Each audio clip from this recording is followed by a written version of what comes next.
Hello, magandang buhay po mga kabarangay. Nandito po tayo ngayon. Bumili na naman po tayo ng mga upuan para hindi po tayo kinukulang gano'n sa upuan dahil ang dami na po natin upuan. Nasa 500 na pero sa laki po ng barangay natin, kinakapos pa rin tayo sa upuan. Kaya ito po, bago na naman. Meron na po tayong upuan doon na nasa Bulwagan.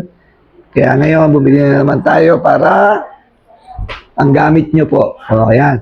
Pag manghiram lang po kayo ng upuan o gamit ng barangay, punta lang po kayo kay Sek o kay Jackie para po may schedule natin yung mga hinihiram nyo. Tsaka pag nanghiram po kayo mga kabarangay, siguro 1 week before o 2 weeks before kasi sa laki po ng barangay natin, napakadami pong tao. Ang dami pong nagbe-birthday, ang dami pong okasyon. Lalo na pag may mga kababayan tayong mga namamatay, alam nyo, yung gamit natin, syempre maabot na 1 linggo ron, kaya matagal po bago may balik sa atin.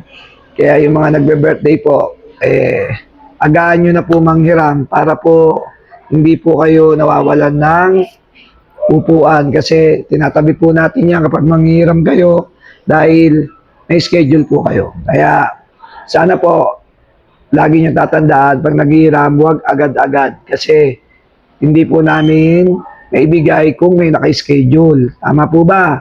Kasi kung may naka-schedule, papahiram ko sa'yo, ikaw hindi naka-schedule, hindi nakahiram, magagalit po. Kaya dapat po, unawain nyo po yun. Minsan po kasi, pag may pumunta rito, gusto agad-agad, iramin agad, tapos pag di mo napahiram, magagalit. Hindi naman po tayo maramot eh. Nasa available po, pwede naman po. Pero kung may schedule po, doon po sa naka-schedule dapat mapunta yun. Kaya mga kabarangay, sana po ingatan lang po natin. Kapag nanghiram tayong gamit, ingatan lang po natin kasi para tumagal po at magamit nyo pa ulit at magamit pa po ng iba. Mabuhay po tayong lahat and God bless you all po. Thank you.